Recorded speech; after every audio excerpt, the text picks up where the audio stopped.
you so much, everybody, for coming. This is like a really great turnout. A lot of new faces, maybe some to the tea shop, but some that I haven't seen at tastings. How many of you have not been to a tasting, actually? Right, okay, sweet, sweet. So these are pretty informal. I talk for a little bit, we taste a tea, talk some more. Welcome to ask questions or comments. Some of you may know quite a bit about this topic. You may know more than me, possibly, or maybe you know nothing and you're just curious. So feel free to ask questions as you wish. How many of you been into the tea shop before? Or have any of you not been into the tea shop before? Okay, cool. Well, just so you know, we specialize in loose leaf teas from farms that we have like really direct relationships with. So actually tomorrow, one of the owners is flying to Japan to meet with some of the people that we source from, our matcha from. And they go probably twice a year somewhere. And then we also do in-house botanical blends. None of us are herbalists, so take that as you're listening tonight. I'm not a doctor, I'm not an herbalist. This is just a really curious topic that has come up, and we're like, okay, we happen to have a lot of these herbs. Like, let's chew on this a little. Like, what is this about? So what you're drinking right now is the jagulang. It's called the immortality herb. It's from China, and in the province where it's from, that population tends to have long lifespans, and a lot of them report drinking this herb. So it's ended up being called the immortality herb. But it's one of the adaptogens. It has a ton, as you will find out that most of them hit on various systems in the body, so they have a plethora of benefits, claimed benefits.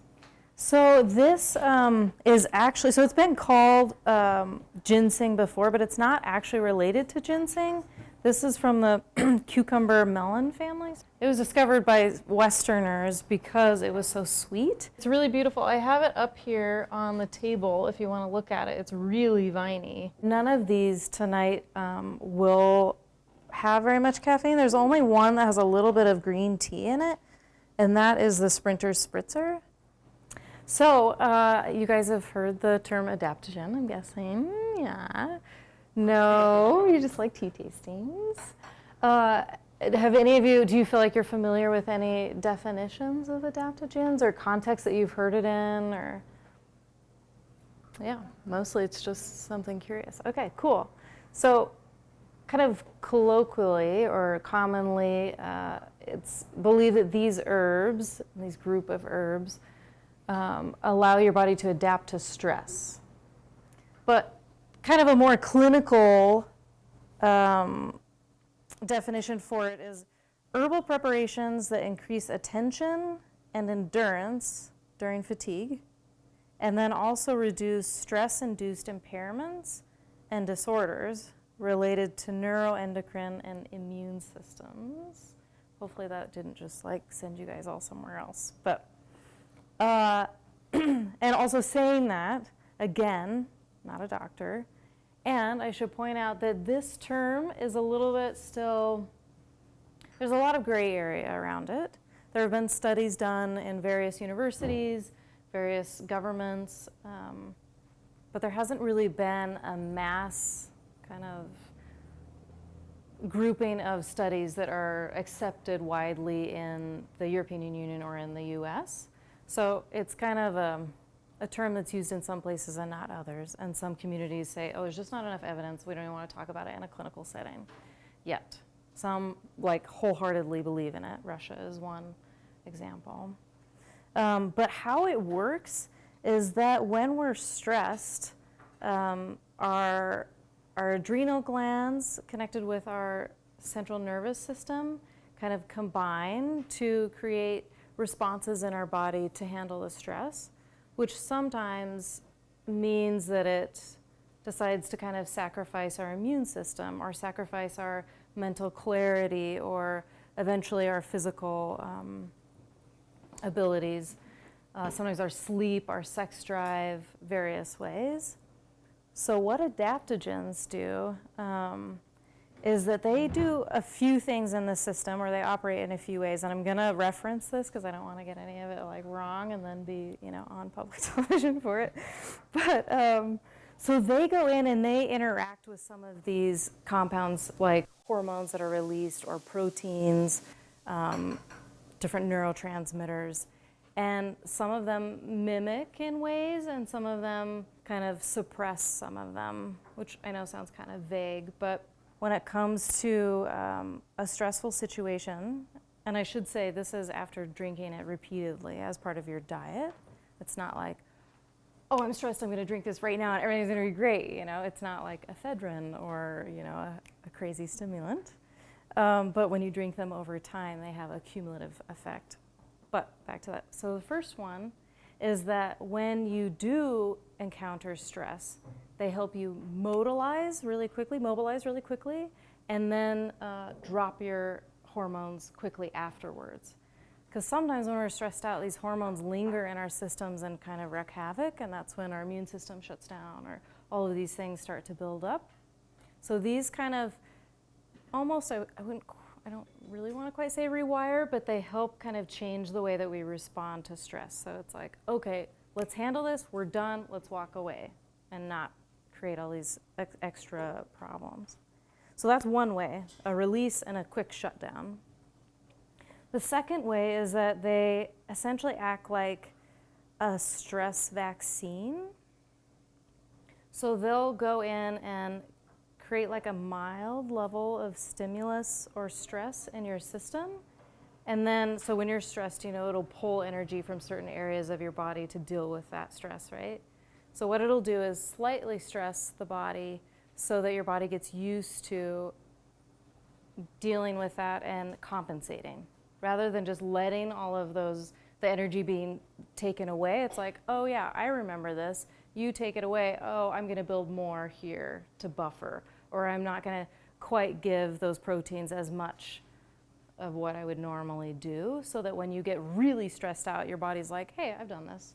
I know how to deal with this. Like, I'm not gonna quite give away all of my energy, or I'm gonna use it in a different way, or create different enzymes, or I don't know what they are exactly, compounds. So that's the second way. And then another way is that when you're in a heightened state of stress, because it's done this, it will help your body reserve a bunch of energy so that you don't get fatigued. So this is why it's used, and I haven't quite gotten to this and we'll go over it more, but it's used a lot for athletes or people in military situations or high intensity stress, where they need their body to keep going for hours after hours and they're working hard.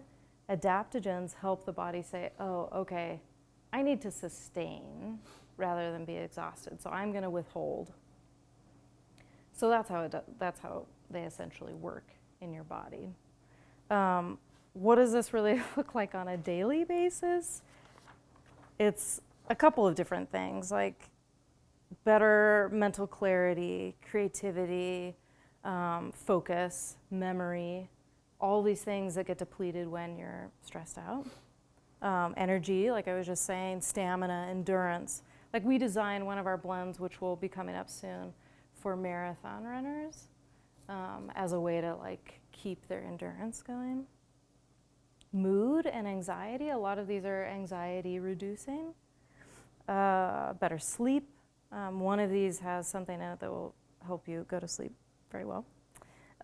Immune system, so colds, illnesses, respiratory issues. A lot of them target your circulatory system, so they cleanse your blood, they create more blood cell counts, they balance your blood sugar levels. So like this Jai Gulong has often been said it's good for people who have issues with insulin because it helps with blood sugar levels. And each of these, feel free to go and research as much as you want afterwards too. Like if you're like, oh, that sounds interesting. A lot of these do a ton of things according to what's out there. Waste processing, so liver and GI issues, and then also free radicals. You guys have probably heard a lot about antioxidants now. And who knows, maybe in like 15 years, adaptogens will be a term like we use antioxidants now, or they're just kind of like common. I don't know. We'll see that, because this one is known for its libido enhancing. So this is called Dong Quai. And this blend has Dong Quai. It also has another adaptogen called eleuthero. As you guys are tasting it over there on the side wall, what are you smelling and tasting? Celery, exactly. So this is from the same family that has celery and carrots, which sometimes it tastes more like carrots and sometimes it tastes more like celery. So literally, Dong Quai means husband returns to his wife. Wow. The scientific name is Angelica sinensis. So at some period, there was a lot of beliefs around Angelica in Europe when the plague was happening, and that it was good for warding off the plague. And then they found Dong Quai, and they were like, oh, this is really similar. So it ended up getting a name from that, but it's thought to have angelic properties. Yeah, the female ginseng, that was another name. So, oh, and it grows in China, Korea, and Japan. One of the reasons that it's good for women is that it balances hormones. And I think it does this for men too. In the book that I was reading, it was saying this isn't just a female tonic, it's good for men. Because it operates in a different way. It's not like a estrogen spiking herb, it just helps balance out hormones. So if you have too much of one or the other, it kind of helps you regulate. It's also known for having a lot of qi, which is, I guess, translate to like life force in Chinese philosophy. So a lot of energy, you don't have stagnation, you're feeling free and inspired. Immunity, it has a lot of antifungal, antiviral, antibacterial properties. Anti-inflammatory. Side note, be careful that sometimes, like if you're pregnant or if you're menstruating, there's a couple other things that it can interfere with. So taking it while you're menstruating might not be the best, but before and after, it'll help balance things out. So next, I want to have you guys try the Sprinter Spritzer that Ganilla has made. This one also has eleuthero, which is in this blend. And eleuthero is really interesting for a lot of reasons that I'll get into, but mostly it was one of the plants that really intrigued the Russians, which then kind of brought it to the rest of the Western world. Otherwise, this idea of these adaptogens, who knows when it would have come, but this was the one that kind of took them into that sphere. The 1960s, 50s, and 60s saw a pretty huge surge in Russia of research on adaptogens, and mostly eleuthero and schisandra berry, struggle with that one, which will be in the Stressless blend. But they started seeing that I guess they're called the Nanai peoples in what I believe is kind of Siberia, that area, like where China and Russia kind of meet. Yeah, they were using this to have more stamina and endurance. And during World War II, so it was like, oh my gosh, this would be really helpful right now. Like, what is this? What are they taking? How do we utilize this? And so a lot of the research started in military journals, where they were really delving into why is this doing this? And then from there, it just got pretty much adopted into medical practice in Russia. As I imagine a lot of other, like maybe white willow or something for us, or willow bark, became aspirin. For them, it was like, oh, okay, we can tell this herb is something really special. So they've done over 1,000 studies with it. Their studies are not necessarily accepted by the US per se or Europe, in that the designs weren't exactly up to the standards that we have now. Like, where's your double blind? Where's, the placebo? Where's, all the controls? They weren't doing it in that way. But regardless, it's been fully adopted there, and then also studied throughout Korea and I think India too. So if you look into it, you'll see there is a lot of information. There are a lot of studies that have been done on it. So this is the eleuthero. In 1895 is when they initially got interested in this. That was their starting point. And then in World War II, it enhanced, I guess. But they got interested in eleuthero and then the Schisandra, which we're going to have in the stress less pretty soon. We already have some of that made up. But Schisandra has been used in Chinese medicine for a really long time. It's also been used, I believe, in India. And a lot of the uses of adaptogens have kind of been not really thought of necessarily as adaptogens, but just really good herbs in traditional medicine throughout time. And now we're just kind of trying to like conceptualize like what are these doing and why are they so good, you know? So we're trying to put an identifier on them. But in India, they've used a lot of ashwagandha. Have you guys heard of that? Some of you a little bit. It's starting to gain a lot of popularity for its stress reducing properties. So that's been used. And I think it's been recorded in Ayurveda for a really long time. I want to say like almost 6,000 years. So really long time, which Ayurveda is one of the oldest, I think, if not the oldest medical systems that we have. So this one, I'm going to start with the Schisandra that's in it. And maybe I'll read to you first what all is in this blend, because there's a number of things. So it has ashwagandha, the Schisandra. Holy basil has three kinds. The Rama, the Vana, and the Krishna. That all of those are also considered adaptogens. And then it also has cacao, orange peel, and passion flower, which add different things to the blend other than, I mean, they all have their benefits, and who knows, maybe they'll end up being, I don't know, grouped in with these adaptogens in time, but right now they're not. So what are you guys tasting with this blend? It tastes like fruity dark chocolate. Fruity dark chocolate, yeah. And soup. And squash, yeah. Like tomato basil and then the tomato. Right? Yeah. This is so awesome. Yeah, and this blend does have a lot of different things going on. It doesn't necessarily have like a really strong central flavor, but a lot of weird components.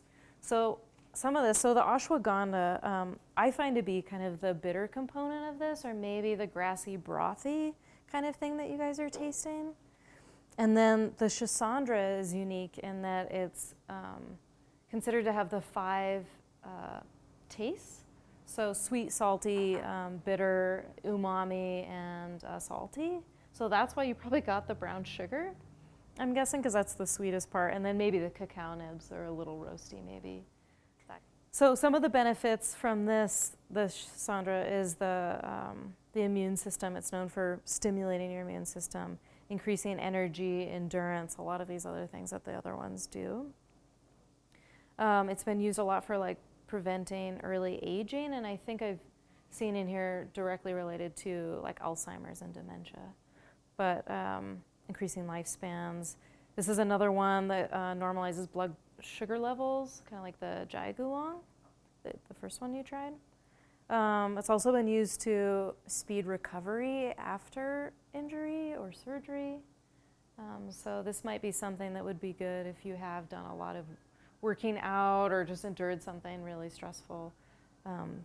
This could be a good one for that. It's also been found to reduce, like directly reduce cortisol in your body, which is one of the stress hormones. And a lot of these do this. This is just information pulled from specific studies that have like looked at it and been like, okay, cortisol levels are here and then they're there. And so yeah, it's a fun one in that it has all these flavors too. So it has all these benefits, but then it's kind of an interesting mix of flavors. And then the ashwagandha. Do you guys have any questions about Schisandra? Or if I'm going too fast, like feel free to be like, hey, wait. Okay. So ashwagandha is another one in this. And it's Sanskrit for the smell of the horse. So that might be the kind of brothy thing that I was talking about. It also may have this name in what I was reading as a reference to this weird smell that it has, but then also the strength that it's supposed to give you. Like people feel like it gives you the strength of a horse, you know, it's really invigorating.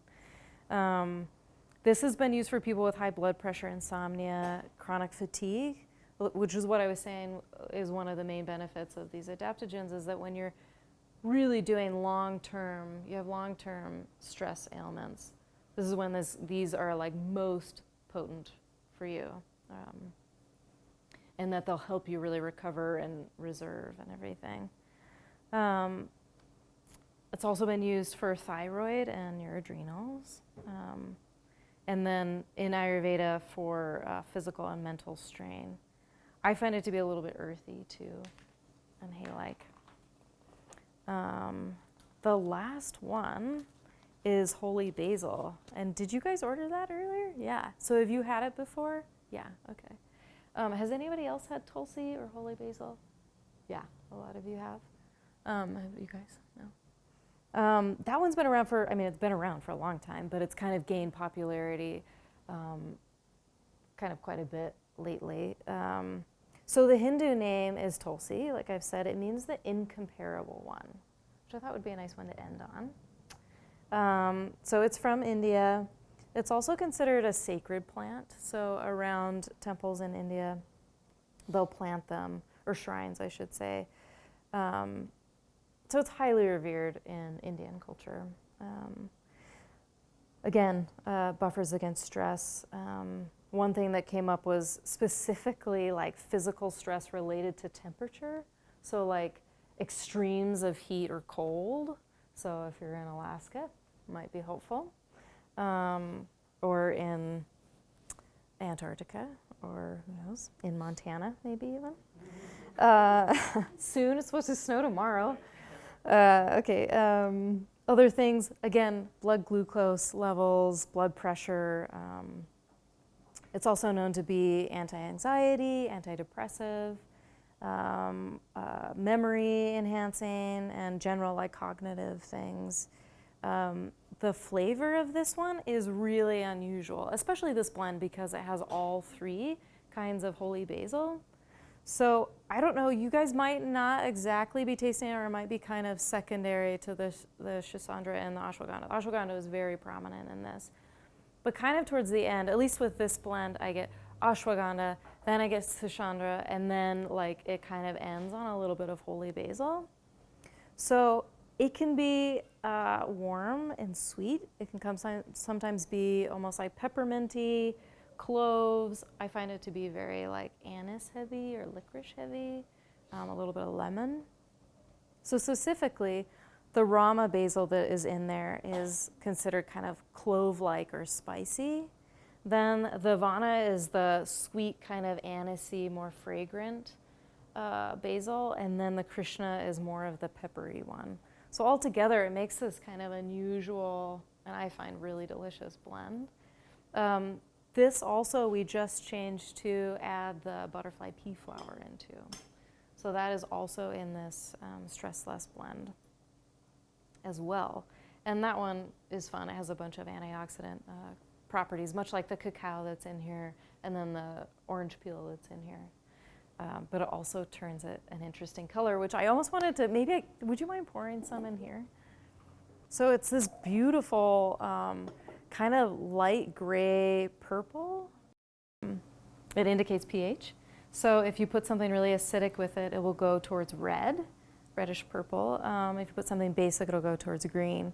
So this is coupled with Schisandra, which just earlier today I threw it in with something else with butterfly pea flower, and it just immediately went purple. I guess before we close up, I'll say that you guys get 10% off any of these if you want them tonight for coming.